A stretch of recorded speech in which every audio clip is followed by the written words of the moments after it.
नमस्कार, स्वागत है आपका हमारे चैनल में। इसका नाम है मेरी किताबें।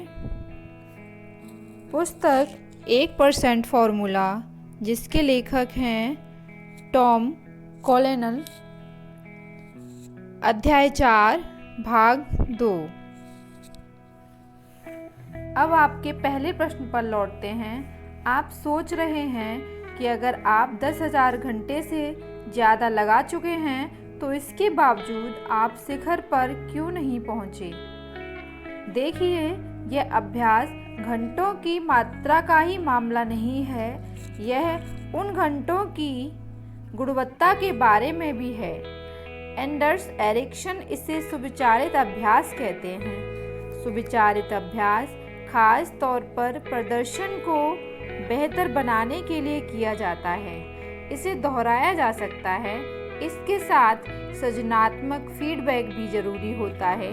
बॉब ने कहा, मानो वे एक के बाद एक बिंदु बता रहे हों। यह आनंददायक नहीं होता, यह मुश्किल होता है, कई बार तो बहुत मुश्किल होता है। देखिए, मैं भी अपने काम को आनंददायक तो नहीं कहूँगा। केन ने थोड़े रचनात्मक अंदाज में जवाब दिया। अब उसने एक हल्के फुल्के अंदाज में छेड़ने की कोशिश छोड़ दी।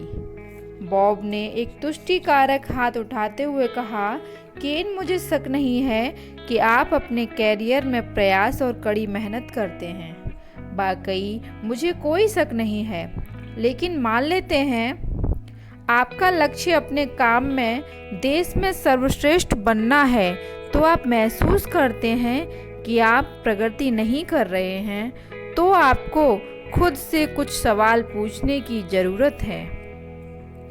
केन ने एक बार फिर सिर हिलाया। बताएं, बचपन में क्या आपने कभी कोई वाद्य यंत्र बजाया था, केन? हाँ, पियानो। आपने हर दिन कितनी देर अभ्यास किया था? मंगलवार से शुक्रवार तक 30 मिनट और सोमवार को एक सबक। आपने हर दिन सुविचारित अभ्यास में कितना समय गुजारा? केन ने पियानो बजाने में बिताई दोपहरों के बारे में सोचा, जब वह खिड़की के बाहर नजरें चुराता था और सोचता रहता था कि काश वह दूसरे बच्चों के साथ फुटबॉल खेल रहा होता। सच्ची, जरा भी नहीं। यह हर सोमवार को 30 मिनट, अगर आपके सबक को गिने तो। अब कुछ साल आगे चलते हैं। मैं नहीं सोचता कि यह यहाँ जा रहा है, वह मुझे पसंद है। केन दांत भींचने वाले अंदाज में मुस्कुराया। शायद नहीं, लेकिन मैं सोचता हूँ जहाँ यह आपको अंततः ले जाएगा वह आपको पसंद आएगा। बॉब ने जवाब दिया।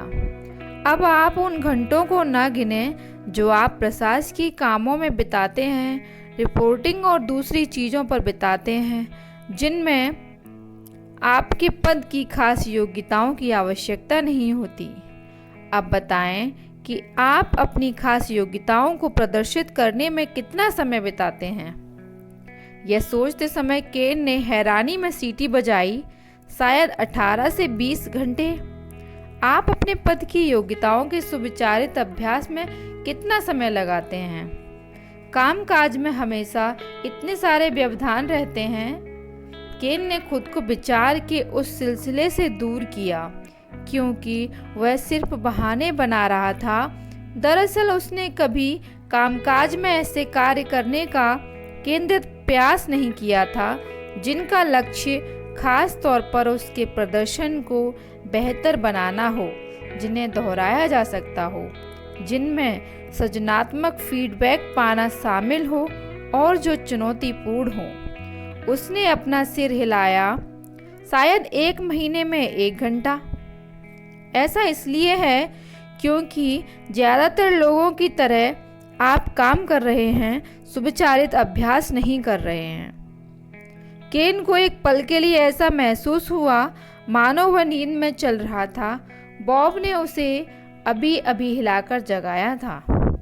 शायद इससे भी अहम बात, जब आपके कैरियर के लक्ष्यों की बात आती है तो आप कितना समय उस अगले पद की योग्यताओं के सुविचारित अभ्यास में बिताते हैं, जिस पर आप पहुंचना चाहते हैं। केन एक पल खामोश रहा, फिर बोला, देखिए, अगर हम सीईओ की बात कर रहे हैं तो मेरे ख्याल से इसका मतलब होगा नेतृत्व योग्यताएं, राजनीतिकरण, बड़ी तस्वीर वाले स्वप्न देखना। उसके शब्द अटक गए जब उसे एहसास हुआ कि उसने अपना पूरा ध्यान हाथ के काम पर केंद्रित किया था और भावी योग्यताएं विकसित करने के बारे में शायद ही कभी सोचा था। वास्तव में उसने उनमें से किसी भी चीज के सुविचारित अभ्यास में बहुत कम समय बिताया था जिनमें वह अच्छा होना चाहता था, अपने कैरियर में या अपने घर में। बॉब ने धीरे से पूछा, क्या मुझे आगे बोलना चाहिए? यह पर्याप्त से ज्यादा है, केन ने कहा। उसने पानी के पार देखा और अपनी त्वचा पर नमक की चुभन महसूस की। ये प्रश्न सुनने में दर्दनाक थे, लेकिन बिल्कुल सही निशाने पर लगे। आपने मेरी आंखें खोल दी। फिर एक नई वास्तविकता उस पर हावी हुई। केन ने पूछा, लेकिन मुझे अभ्यास करने के लिए इतना सारा समय मिलेगा कैसे? मेरे पास तो पहले ही बहुत काम है। हाल फिलहाल आप ज्यादातर लोगों जैसे हैं जो सिर झुकाकर काम करते रहते हैं, दिन गुजारते रहते हैं, सुविचारित अभ्यास के लिए ज्यादा समय नहीं निकालते हैं, ठीक है? बॉब ने कहा। ओह, यह एक निष्पक्ष आकलन था। देखिए, आप जिस एक चीज में उत्कृष्ट बनना चाहते हैं उसका अभ्यास करने के लिए अगर आप एक दिन में बस 1 घंटे दें तो क्या होगा?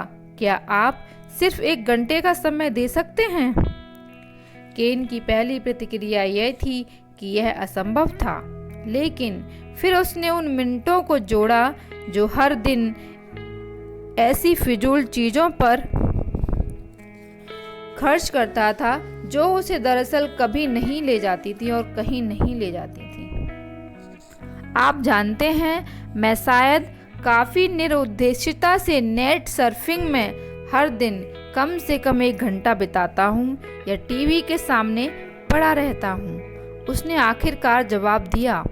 इसके बजाय अगर आप हर दिन एक चीज का सुविचारित अभ्यास करें तो आप क्या सोचते हैं आपको कितना लाभ होगा? आपको क्या लगता है आप काफी जल्दी सुधार देखेंगे? आपने शोध के बारे में जो बताया है उससे हाँ। जब आप इसे इस तरह से कहते हैं, एक दिन में बस 1 घंटा, तो ये करने लायक है। यह यहीं खत्म नहीं होता, बॉब ने जवाब दिया। सुविचारित अभ्यास के अवसर पहले ही आपकी नाक के ठीक नीचे हैं। आपने तो बस उन पर अब तक गौर नहीं किया है। वास्तव में आपका पूरा जीवन अभ्यास का अवसर है। कुंजी है करने को अभ्यास करने में बदलना। यह नियमित रूप से पीछे हटकर कुछ मिनट तक अपने प्रदर्शन की समीक्षा करने का मामला है। ठहरकर नियमित समीक्षा करें। आप हर घंटे बाद, हर कुछ घंटों बाद, हर कुछ दिनों बाद रुक सकते हैं। जो भी आपके हिसाब से सबसे कारगर हो। महत्वपूर्ण तो यह है कि आप यह आकलन करें कि आपने कितना अच्छा किया और आप वैसा ही कार्य करते समय अगली बार सुधार कैसे कर सकते हैं। जैसा कोई सोच किसी खिलाड़ी के साथ करता है, जैसा कोई कोच किसी खिलाड़ी के साथ करता है, केन ने कहा। सही है, क्योंकि याद रहे, सृजनात्मक फीडबैक सुविचारित अभ्यास का आवश्यक हिस्सा है, बॉब ने कहा। वह फीडबैक आप खुद को दे सकते हैं या फिर आप अपने बॉस या किसी विश्वसनीय व्यक्ति से पूछ सकते हैं। वह 2-3 चीजें ऐसी बताए जो आपने अच्छी की। 2-3 ऐसी चीजें बताए जिन्हें आप ज़्यादा अच्छी तरह कर सकते थे। यह सरल लगता है। अगर मैं यह करता हूँ तो क्या इससे सचमुच फर्क पड़ेगा? यह कभी वैसा तो नहीं होगा जिस तरह मेरी नातिन हर सप्ताह 20 घंटे वायलिन का अभ्यास करती है या गिरजी अपना सारा समय बर्फ पर बिताते हैं, लेकिन यह बहुत प्रभावी होगा केन। इस बारे में सोचें।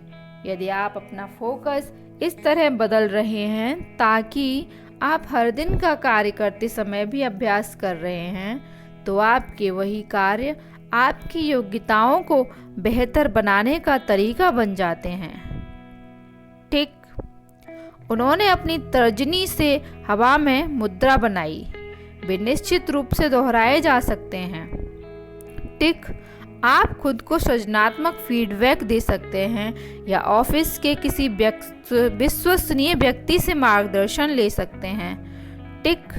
अंत में आपने खुद कहा था कि कामकाज आपको आनंददायक नहीं लगता है, इसलिए यह भी सही है।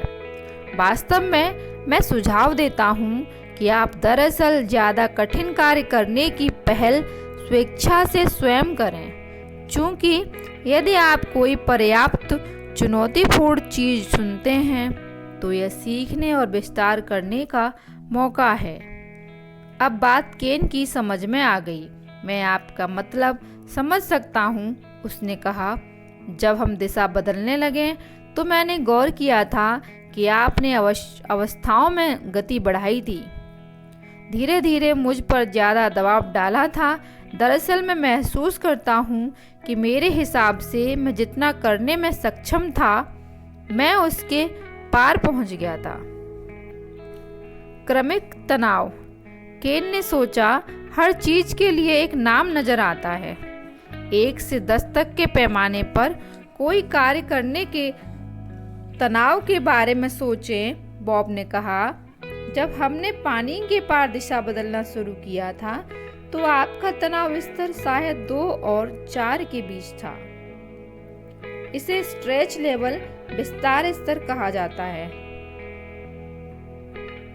जहां आपको अपने आरामदेह दायरे के बस थोड़ा सा बाहर धकाया जाता है। जब आप इसके आदी हो गए तो यह आपका नया स्तर 1 बन गया, क्योंकि अब उसमें कोई असली तनाव नहीं था। क्या यह कहना न्याय संगत होगा? बिल्कुल, केन ने कहा। फिर मैंने गति बढ़ा दी, आपको एक बार फिर से 2 और 4 के बीच कहीं पर धका दिया। ठीक है। हाँ, मैंने इस बारे में इस तरह नहीं सोचा था, लेकिन हाँ, आपने यही किया था। फिर जब मैंने आपको पतवार फेरने वाली मुठिया थमाई तो आप उस तनाव को किस स्तर पर रखेंगे? ओह, कम से कम 5, शायद 6 या 7 भी, केन ने स्वीकार किया। मुझे ऐसी ही उम्मीद थी, बॉब ने सिर हिलाते हुए कहा। इसे स्ट्रेन लेवल, अत्यधिक दबाव का स्तर कहा जाता है। खुद को तनाव के उस स्तर पर धकाना आपके लिए अच्छा है, बशर्ते आपके पास सही समर्थन हो। एक कोच, एक सहकर्मी, परिवार का कोई सदस्य, एक मार्गदर्शक, एक चतुर मित्र हो जो आपको बेलाग सच्चाई बता देता। यह एक बहुत अच्छा नाविक हो जिसके पास कम से कम 10,000 घंटे का अनुभव हो, केन ने कहा और अपनी प्रशंसा को मुस्कुराकर व्यक्त किया। बॉब ने स्वीकारोक्ति में सिर झुकाया और बोले, लेकिन सावधान रहें। अगर आप खुद को उस स्तर के ऊपर जाने के लिए विवश करते हैं तो आप टूटने के बिंदु पर पहुंच जाते हैं। खुद को चरम सीमा पर चुनौती देंगे तो आपके पास जितना चाहे समर्थन हो, आप उस तनाव को झेल नहीं पाएंगे। केन को कार्लोस और पैट की सलाह याद आ गई कि छोटी शुरुआत करनी चाहिए। अब उनकी सलाह और भी ज्यादा महत्वपूर्ण लगने लगी थी। वे चट्टानी टापू के बिल्कुल करीब पहुंच गए थे। केन को इस बार एक छोटा सा ढांचा दिखाई दिया। मौसम की मार खाई एक छोटी इमारत, जहां से सारा नज़ारा दिख सकता था। वहां 2 पुरानी झूलने वाली कुर्सियां, एक जालीदार झूला और एक जाली थी। करीब ही कुछ और टापू थे जिन पर सुंदर बगीचों और स्विमिंग पूल वाले बड़े घर बने थे। अगर बॉब चट्टानों के इस अजीब ढेर के बजाय उनमें से किसी घर की ओर ले जाते तो इसमें ज्यादा समझदारी होती। लेकिन उन्होंने नाव को घाट पर ले जाकर लकड़ी की एक छोटी जेटी से बांध दिया। फिर वे दोनों नाव से उतर गए और चट्टानों पर चढ़ते हुए इमारत की ओर बढ़ने लगे। केन सीखने और बेहतर बनने के उन अवसरों के बारे में सोचने लगा जो उसने अतीत में खोए थे। अब उसने उन सभी लोगों के बारे में सोचा जिन्होंने ऐसे अवसरों को जकड़ लिया था। कई लोग उसके मुकाबले कई प्रकाश वर्ष आगे थे और इससे उसे हताशा होने लगी थी। बॉब धीमे हो गए। अब वे दोनों आजू बाजू चल रहे थे। बॉब के शब्दों से ऐसा लगा मानो वे जानते थे कि केन उस वक्त क्या सोच रहा था, क्या महसूस कर रहा था। आप जानते हैं केन, मैं सारे समय अपनी तुलना दूसरे लोगों से किया करता था, लेकिन अंत में मुझे एहसास हुआ कि यह बहुत उपयोगी नहीं था, क्योंकि हमेशा कोई न कोई मुझसे बेहतर होता था। केन के हाव भाव से उसकी हैरानी साफ दिख रही थी। इतना शक्तिशाली, इतना सम्मानित व्यक्ति कभी इस तरह भी महसूस कर सकता था। बॉब ने आगे कहा, जब मैंने अपनी तुलना खुद से करना शुरू किया तब कहीं जाकर मैं आखिरकार इसे सचमुच समझ पाया और सचमुच हासिल करना शुरू कर पाया। शायद आपको भी अपनी तुलना खुद से करना ज़्यादा उपयोगी लगेगा। सबसे ज़्यादा मायने यही रखता है कि आप अपने वर्तमान स्वरूप से 1% बेहतर बन जाएं। केन को चट्टानों पर पैरों की पकड़ बनाने के लिए नीचे देखना पड़ा। बॉब ने कहा, आप ये यात्रा वहां से शुरू नहीं कर सकते जहां कोई दूसरा आपके आगे खड़ा है। आप वहां से शुरू नहीं कर सकते जहां आप भविष्य में पहुंचेंगे। आप यात्रा वहां से भी शुरू नहीं कर सकते जहां आप पहुंचना चाहते हैं। बॉब ने उस ओर इशारा किया जहां वे जा रहे थे और फिर अपने पैरों के नीचे की चट्टानों को देखते हुए कहा, आपको तो यह यात्रा वहीं से शुरू करनी पड़ती है जहां आप इस वक्त हैं। आप आने वाले कल के बारे में सोच सकते हैं और शायद भविष्य के सपने भी देख सकते हैं, लेकिन वर्तमान में अपना सर्वश्रेष्ठ करना ही नियम है। सकारात्मक सोच की शक्ति के बारे में क्या आप सोचते हैं कि यह महत्वपूर्ण है? केन ने पूछा। आशा अच्छी चीज है, लेकिन यदि आप कार्य नहीं करते हैं तो यह खास तौर पर उपयोगी रणनीति नहीं है, बॉब ने जवाब दिया। हम में से बहुत ज़्यादा लोग सकारात्मक विचार सोचते हैं, लेकिन किसी ऐसी योजना पर अमल नहीं करते हैं जो हमें अपने सपने साकार करने की दिशा में ले जाने वाले कार्य करने के लिए विवश कर दे। आप सिर्फ इच्छा नहीं कर सकते, आपको कार्य करना होता है। आइए आपको एक उदाहरण देता हूँ, बॉब ने आगे कहा। जब वे शीर्ष पर पहुंचे और अपनी कुर्सियां शेड में ले गए जहां से वे पानी के पार देखने लगे, नज़ारा इतना सुंदर था कि चढ़ाई चढ़ना सार्थक लग रहा था। मैंने कई बार कॉलिन पावेल का व्याख्यान सुना था। उन्होंने एक बिल्कुल नए सेकंड लेफ्टिनेंट की कहानी बताई जो बहुत महत्वाकांक्षी था और जनरल बनना चाहता था। एक रात को नए लेफ्टिनेंट ने ऑफिसर्स क्लब के बार में एक जनरल को देखा। वह उनके पास जाकर बोला कि माफ़ करें सर, लेकिन कोई जनरल कैसे बनता है? बेटा, तुम्हें कुत्ते की तरह काम करना पड़ता है, जनरल ने जवाब दिया। तुम में नैतिक और शारीरिक साहस होना चाहिए। ऐसे दिन हो सकते हैं जब तुम बुरी तरह थके हो, लेकिन तुम्हारी थकान कभी दिखनी नहीं चाहिए। ऐसे समय होते हैं जब तुम्हें डर लगेगा, लेकिन तुम्हारा डर कभी नजर नहीं आना चाहिए। तुम्हें हमेशा लीडर होना पड़ता है। लेफ्टिनेंट इस सलाह से बहुत रोमांचित हो गया। धन्यवाद सर, उसने कहा। तो इस तरह मैं जनरल बन सकता हूँ? नहीं, जनरल ने कहा, इस तरह तुम फर्स्ट लेफ्टिनेंट बनते हो। फिर तुम इसे बार बार दोहराते रहोगे तो अंततः जनरल बन जाओगे। तो आपको आप लक्ष्य तक पहुंचने की कुंजी यह जानना है कि आप कहां जाना चाहते हैं और वहां पहुंचने के लिए आपको कौन से कार्य करने की ज़रूरत है, और फिर लगन व प्रयास आपको वहां पहुंचा देंगे। हाँ केन, यही बात है।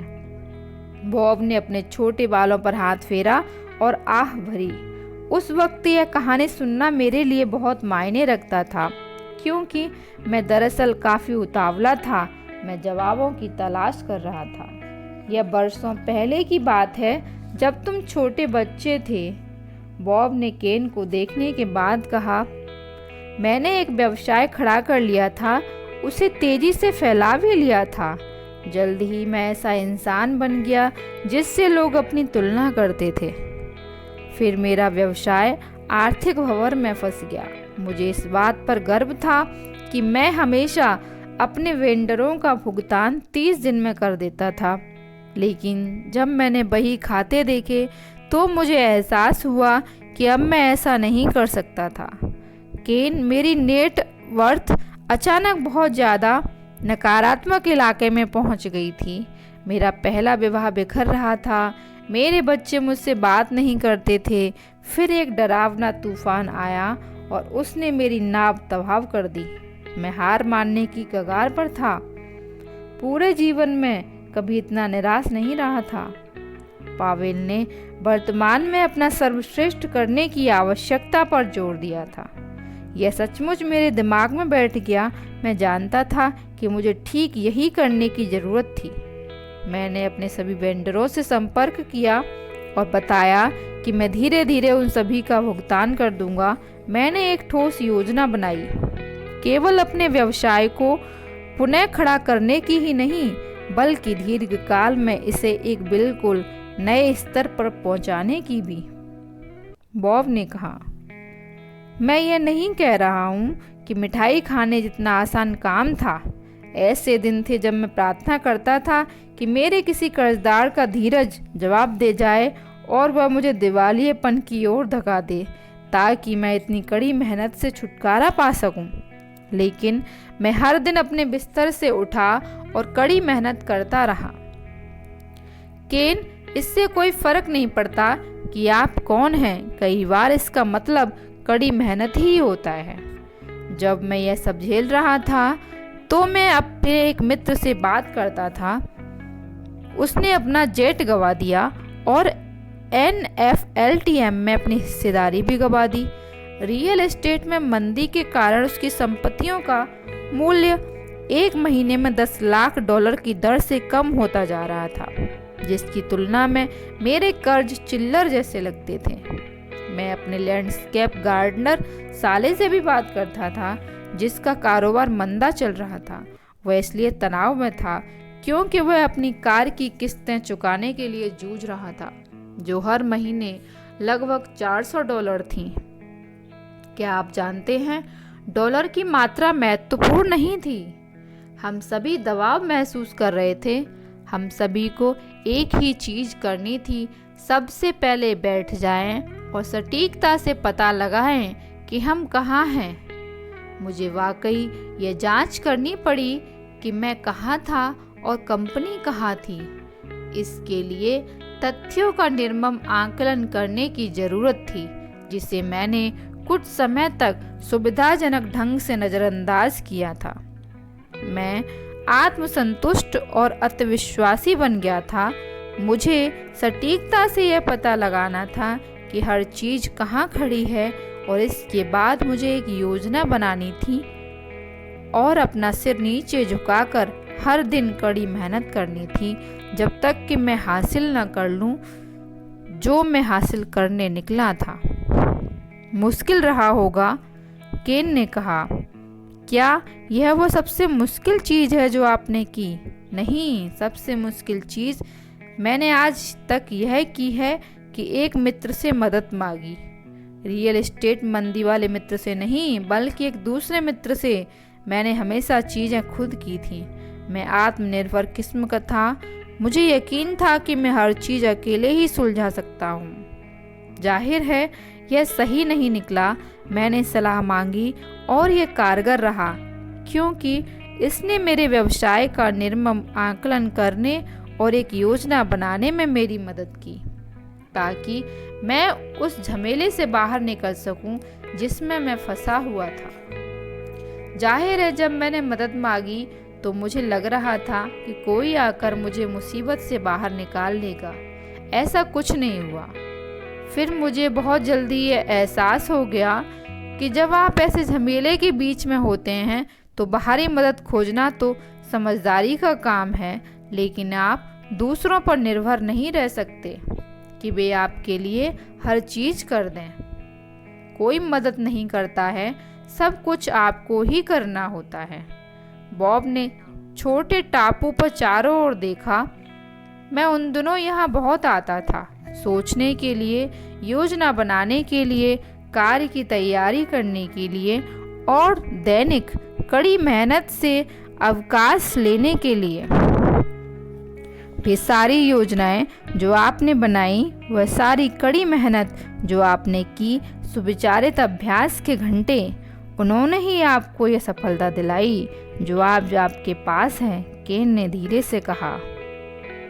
बॉब ने मौन सहमति में सिर हिलाया और सीधे केन को देखने लगे। उनका संदेश स्पष्ट था कि आप भी यह कर सकते हैं। धन्यवाद। आपका दिन शुभ हो।